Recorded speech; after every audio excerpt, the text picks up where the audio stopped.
ವಿಜಯ Karnataka international YouTube ಚಾನಲ್ಗೆ ಸ್ವಾಗತ. ನಾನು ಶಂಕರ್ನ ಹೆತ್ತು. ಅಮೆರಿಕದಲ್ಲಿ ಉನ್ನತ ಶಿಕ್ಷಣ ಪಡೆದು OPT ಮೇಲೆ ಕೆಲಸ ಮಾಡುತ್ತಿರುವ ಭಾರತೀಯ ವಿದ್ಯಾರ್ಥಿಗಳಲ್ಲಿ ಮಡುಗುಗಟ್ಟಿರುವ H1B ವೀಸಾ ಬಗೆಗಿನ ಆತಂಕದ ಕಾರ್ಮಡವು ಇನ್ನೂ ಸರಿದಿಲ್ಲ. ಮುಂದೆ ಅಮೆರಿಕದಲ್ಲೇ ಉದ್ಯೋಗದಲ್ಲಿ ಮುಂದುವರಿಯಬೇಕು ಅಂದ್ರೆ H1B ವೀಸಾ ಸಿಗಲೇಬೇಕಾಗುತ್ತೆ. H1B ವೀಸಾಗೆ ಪ್ರಕ್ರಿಯೆಗಳು ನಡೆದು ಅಕಸ್ಮಾತ್ ಕೊನೆ ಹಂತದಲ್ಲಿ ಅರ್ಜಿಯನ್ನೇ ವಾಪಸ್ ಪಡೆದ್ರೆ ಏನಾಗುತ್ತೆ? ಅದರಿಂದ OPT ಮೇಲೆ ಪರಿಣಾಮ ಆಗುತ್ತಾ? F1 ವೀಸಾ ಸ್ಟೇಟಸ್ಗೆ ಏನಾಗುತ್ತೆ? ಇಂತಹದ್ದೇ ಒಂದು ಸನ್ನಿವೇಶದಲ್ಲಿ ಸಿಲುಕಿರುವ ಭಾರತೀಯ ವಿದ್ಯಾರ್ಥಿನಿ ಒಬ್ಬರು ಏನೆಲ್ಲ ಸಮಸ್ಯೆಗಳನ್ನ ಎದುರಿಸಿದ್ರು ಅನ್ನೋ ಬಗ್ಗೆ ಸಾಮಾಜಿಕ ಮಾಧ್ಯಮಗಳಲ್ಲಿ ಹಂಚಿಕೊಂಡಿದ್ದಾರೆ. ಅದರ ಹಿನ್ನೆಲೆಯಲ್ಲಿ F1 ಸ್ಟೇಟಸ್ ನ ಬಗ್ಗೆ ಒಂದಷ್ಟು ವಿಚಾರಗಳನ್ನ ಈ ವಿಡಿಯೋದಲ್ಲಿ ತಿಳಿಯೋಣ. SEVIS ನಿಂದ ವಿದ್ಯಾರ್ಥಿ ಸ್ಟೇಟಸ್ ಎಂಡು. H1B ನೂ ಇಲ್ಲ, OPT ವಿಸ್ತರಣೆಯೂ ಇಲ್ಲ. ವಿದ್ಯಾರ್ಥಿಯೊಬ್ಬರು ರೆಡಿಟ್ ನಲ್ಲಿ ತಮ್ಮ ಅನುಭವವನ್ನು ಹಂಚಿಕೊಂಡಿದ್ದಾರೆ. F1 ವೀಸಾದ ಮೇಲಿರುವ ವಿದ್ಯಾರ್ಥಿಯು ತಮ್ಮ ಕೋರ್ಸ್ ಮುಗಿದ ಮೇಲೆ ಆಪ್ಷನಲ್ ಪ್ರಾಕ್ಟಿಕಲ್ ಟ್ರೈನಿಂಗ್ OPT ಅಡಿಯಲ್ಲಿ ಕೆಲಸದ ಅವಕಾಶವನ್ನ ಪಡೆದಿದೆ. ಅವರ ಸ್ಟೆಮ್ OPT ವಿಸ್ತರಣೆ ಅಪ್ಲಿಕೇಶನ್ ಕೂಡ ಪ್ರಗತಿಯಲ್ಲಿತ್ತು. ಈ ಮಧ್ಯೆ ಅವರು ಕೆಲಸ ಮಾಡುತ್ತಿರುವ ಕಂಪನಿಯವರು H1B ವೀಸಾಗೆ ಚೇಂಜ್ ಆಫ್ ಸ್ಟೇಟಸ್ ಅರ್ಜಿಯನ್ನ ಸಲ್ಲಿಸಿ ಅದು ಅನುಮೋದನೆಯೂ ಆಗಿತ್ತು. ನಿಯಮದಂತೆ H1B ಸ್ಟೇಟಸ್ ಅಕ್ಟೋಬರ್ 1ರಿಂದ ಆರಂಭವಾಗಬೇಕಿತ್ತು. ಆದರೆ ಅಕ್ಟೋಬರ್ 1ಕ್ಕಿಂತ ಮುಂಚೆಯೇ ಆ ವಿದ್ಯಾರ್ಥಿ ತಮ್ಮ ಕೆಲಸವನ್ನ ಕಳೆದುಕೊಂಡರು. ತಕ್ಷಣವೇ ಉದ್ಯೋಗದಾತರು USCISಗೆ H1B ವೀಸಾ ಅರ್ಜಿಯನ್ನ ವಾಪಸ್ ಪಡೆಯುವಂತೆ ವಿನಂತಿಯನ್ನ ಸಲ್ಲಿಸಿದರು. ಎಲ್ಲವೂ ನಿಯಮದಂತೆ ಆಗಿದ್ದರು. ಅಕ್ಟೋಬರ್ 1ರಂದು ಆ ವಿದ್ಯಾರ್ಥಿಗೆ ಅನಿರೀಕ್ಷಿತ ಆಘಾತ ಕಾದಿತು. ಅವತ್ತು ಸೆವಿಸ್ ವ್ಯವಸ್ಥೆಯು ವಿದ್ಯಾರ್ಥಿಯ F1 ದಾಖಲೆಯನ್ನ ಆಟೋ ಕಂಪ್ಲೀಟೆಡ್ ಅಂದರೆ ಸ್ವಯಂ ಚಾಲಿತವಾಗಿ ಕೊನೆಗೊಳಿಸಿತು. ಯಾಕೆಂದ್ರೆ ಅದಾಗಲೇ H1B ವೀಸಾಗೆ ಚೇಂಜ್ ಆಫ್ ಸ್ಟೇಟಸ್ ತಾಂತ್ರಿಕವಾಗಿ ಸಕ್ರಿಯಗೊಂಡಿರುವುದಾಗಿ ಸಿಸ್ಟಂನಲ್ಲಿ ತನ್ನ ಡೇಟಾದಿಂದ ತಿಳಿದುಕೊಂಡಿದೆ.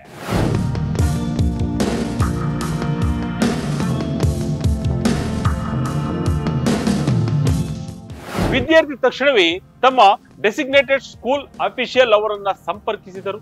ಆದರೆ DSO ನೀಡಿದ ಉತ್ತರ ಮತ್ತಷ್ಟು ಗೊಂದಲ ಸೃಷ್ಟಿಸಿತು. ಅಮೆರಿಕದ ಪೌರತ್ವ ಮತ್ತು ವಲಸೆ ಸೇವೆಗಳ ಇಲಾಖೆ USCIS ಅಧಿಕೃತವಾಗಿ H1B ಅನುಮೋದನೆಯನ್ನ ಹಿಂಪಡೆಯುವುದನ್ನ ದೃಢೀಕರಿಸುವವರೆಗೆ SVVP ಈ ದಾಖಲೆಯನ್ನ ಸರಿಪಡಿಸಲು ಸಾಧ್ಯವಿಲ್ಲ ಎಂದು ತಿಳಿಸಿದ್ರು. ಅಂದರೆ ಆ ವಿದ್ಯಾರ್ಥಿಗೆ ಅತ್ತ ಕಡೆ H1B ವೀಸಾ ಮತ್ತು ಉದ್ಯೋಗವೂ ಇಲ್ಲ, ಮತ್ತೊಂದು ಕಡೆ ತನ್ನ F1 ವೀಸಾ ಸ್ಟೇಟಸ್ ಕೂಡ ಇಲ್ಲ. F1 ವೀಸಾ OPTಯಲ್ಲಿ ಇರಲಾಗದ ಸ್ಥಿತಿಯಲ್ಲಿ ಔಟ್ ಆಫ್ ಸ್ಟೇಟಸ್ ಆಗಿ ಉಳಿದರು. ಕಾನೂನುಬದ್ಧವಾಗಿ ಅಮೆರಿಕದಲ್ಲಿ ಉಳಿಯಲು ಅವಕಾಶವನ್ನೇ ಕಳೆದುಕೊಳ್ಳುವ ಸ್ಥಿತಿ ಅದು. ಈ ಸಮಸ್ಯೆಗೆ ಏನು ಕಾರಣ? US ಉಳಿಯೋ ಅವಕಾಶವೇ ಇರಲ್ಲ. Student and exchange visitor information system SEVIS ಮತ್ತು ಅಮೆರಿಕದ ಪೌರತ್ವ ಮತ್ತು ವಲಸೆ ಸೇವೆಗಳ ಇಲಾಖೆಗಳು ಕಾರ್ಯನಿರ್ವಹಿಸುವ ವಿಧಾನವೇ ಹೀಗೆ. H1B ವೀಸಾಗೆ ಚೇಂಜ್ ಆಫ್ ಸ್ಟೇಟಸ್ ಅರ್ಜಿ ಅನುಮೋದನೆಯಾದಾಗ ಅಕ್ಟೋಬರ್ 1ರಿಂದಲೇ ಅದು ಅನ್ವಯವಾಗುತ್ತೆ ಅನ್ನೋದನ್ನ SEVIS ಗುರುತಿಸುತ್ತದೆ. ಆದರೆ H1B ಅರ್ಜಿಯನ್ನ ವಾಪಸ್ ಪಡೆದಿದ್ದರೂ USCIS ಅದನ್ನ ಹಿಂಪಡೆಯುವ ಬಗ್ಗೆ ಅಧಿಕೃತವಾಗಿ ದೃಢೀಕರಿಸುವವರೆಗೆ SEVIS ನಲ್ಲಿ ವಿದ್ಯಾರ್ಥಿಯ F1 ಸ್ಟೇಟಸ್ ಬಗ್ಗೆ ಕಾಣಿಸಿಕೊಳ್ಳುವುದಿಲ್ಲ. ಈ ದೃಢೀಕರಣ ವಿಳಂಬದಿಂದಾಗಿ ವಿದ್ಯಾರ್ಥಿಗಳು ತಾಂತ್ರಿಕವಾಗಿ ಔಟ್ ಆಫ್ ಸ್ಟೇಟಸ್ ಆಗಿರುತ್ತಾರೆ. ವಿಷಯ ಹಾಗಲ್ಲ. ಕಂಪನಿಯು H1B ವೀಸಾ ವಾಪಸ್ ಪಡೆದಿದೆ, ವಿದ್ಯಾರ್ಥಿಯು OPTಯಲ್ಲಿ ಮುಂದುವರಿಯುತ್ತಾರೆ, ಮತ್ತೊಂದು ಕೆಲಸಕ್ಕೆ ಪ್ರಯತ್ನ ಮಾಡ್ತಾರೆ. ಇಂತಹ ವಿಚಾರಗಳೆಲ್ಲವೂ ಸಿಸ್ಟಮ್ಗೆ ಅರ್ಥ ಆಗಲೇಬೇಕಲ್ಲ. ಯಾವ ದಿನಾಂಕ, ಯಾವ ಸ್ಟೇಟಸ್ ನಿಂದ ಯಾವ ಸ್ಟೇಟಸ್ ಇಷ್ಟನ್ನೇ ಗುರುತಿಸಿ ಅಪ್ಡೇಟ್ ಮಾಡಿ ಮುಗಿಸುತ್ತೆ. ಆದರೆ ವಿದ್ಯಾರ್ಥಿಯ ಪರಿಸ್ಥಿತಿಯು ಯಂತ್ರಕ್ಕೆ ಮತ್ತು ಅಲ್ಲಿನ ಆಟೋ ಅಪ್ಡೇಟ್ಗೆ ಅರ್ಥವಾಗುವುದಿಲ್ಲ. Stem OPT ವಿಸ್ತರಣೆಯಲ್ಲಿರುವವರಿಗೆ F1 status valid ಆಗಿರುವುದು ಅತ್ಯಂತ ಮುಖ್ಯ. ಒಂದು ದಿನದ ಸ್ಟೇಟಸ್ ವಿಳಂಬವು ವಿದ್ಯಾರ್ಥಿಗೆ ಕೆಲಸದ ಅನುಮತಿ ಮತ್ತು ಅಮೆರಿಕದಲ್ಲಿ ಉಳಿಯುವ ಕಾನೂನುಬದ್ಧ ಅವಕಾಶವನ್ನ ಕಸಿದುಕೊಳ್ಳಬಹುದು. ಈ ಪ್ರಕ್ರಿಯೆಯಲ್ಲಿ ವಿಳಂಬವೇ ದೊಡ್ಡ ಸವಾಲು. ಕಂಪನಿಯು H1B ಹಿಂಪಡೆಯುವ ಬಗ್ಗೆ ಮನವಿ ಸಲ್ಲಿಸಿದ ನಂತರವೂ USCIS ಅದನ್ನು ದೃಢೀಕರಿಸಲು ವಾರಗಳ ಅಥವಾ ತಿಂಗಳುಗಳ ಸಮಯ ತೆಗೆದುಕೊಳ್ಳಬಹುದು. ಈ ಸಮಯದಲ್ಲಿ ಸೆವಿಸ್ ಇನ್ನು H1B ಅಪ್ರೂವಲ್ ಅನ್ನೇ ತೋರಿಸುವುದರಿಂದ F1 ಸ್ಟೇಟಸ್ ಟರ್ಮಿನೇಟೆಡ್ ಆಗಿಯೇ ಉಳಿಯುತ್ತದೆ. ಅದರಿಂದಾಗಿ ವಿದ್ಯಾರ್ಥಿಯು ಪ್ರತಿದಿನವೂ ಒತ್ತಡ ಮತ್ತು ಗೊಂದಲದಲ್ಲಿ ಉಳಿಯಬೇಕಾಗುತ್ತದೆ. USCIS ದೃಢೀಕರಣ ಬಂದ ನಂತರ DSO ಅಧಿಕಾರಿಯು SEVPಗೆ SEVIS ನ ಸಿಸ್ಟಮ್ ಡೇಟಾದಲ್ಲಿ ತಿದ್ದುಪಡಿಗಾಗಿ ವಿನಂತಿಯನ್ನ ಸಲ್ಲಿಸಬೇಕು. SEVP ಕೂಡ ಈ ತಿದ್ದುಪಡಿಗೆ ಕೆಲವು ವಾರಗಳ ಸಮಯ ತೆಗೆದುಕೊಳ್ಳಬಹುದು. ಈ ಸಂಪೂರ್ಣ ಪ್ರಕ್ರಿಯೆ ಮುಗಿಯುವವರೆಗೆ ವಿದ್ಯಾರ್ಥಿಯು technically out of the status ಆಗಿರ್ತಾರೆ. ಈ ಪರಿಸ್ಥಿತಿಯನ್ನ ಎದುರಿಸುವುದು ಹೇಗೆ?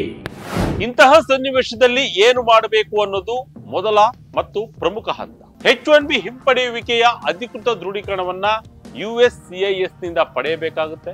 ಕಂಪನಿಯಿಂದ ಸಲ್ಲಿಸಿರುವ ದಾಖಲೆಗಳು ಅಥವಾ USCIS ರೆಸಿಪ್ಟ್ ಗಳನ್ನ ಪ್ರೂಫ್ ಆಗಿ ಇಟ್ಟುಕೊಳ್ಳಬೇಕು.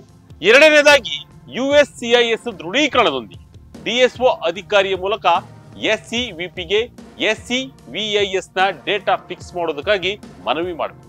SEVIS ನಿಂದ ತಿದ್ದುಪಡಿ ಸಾಧ್ಯವಾಗದಿದ್ದರೆ F1 ಸ್ಟೇಟಸ್ ಅನ್ನ ಪುನಃ ವ್ಯಾಲಿಡ್ ಮಾಡಲು ನೀವು USCISಗೆ ಅರ್ಜಿ ಸಲ್ಲಿಸಬೇಕಾಗಬಹುದು. ಅತ್ಯಂತ ಮುಖ್ಯವಾಗಿ ತಕ್ಷಣವೇ ಇಮಿಗ್ರೇಷನ್ ಅಟಾರ್ನಿಯ ಸಲಹೆ ಪಡೆಯಿರಿ. ಅವರು USCIS ಮತ್ತು SEVP ಜೊತೆಗೆ ಕಮ್ಯುನಿಕೇಟ್ ಮಾಡಲು ಸಹಾಯ ಮಾಡಬಹುದು. ಹಾಗೆ ಎಲ್ಲ ಪತ್ರ ವ್ಯವಹಾರಗಳ ದಾಖಲೆಗಳನ್ನ ಸಹ ಎಚ್ಚರಿಕೆಯಿಂದ ಇಟ್ಟುಕೊಳ್ಳಿ.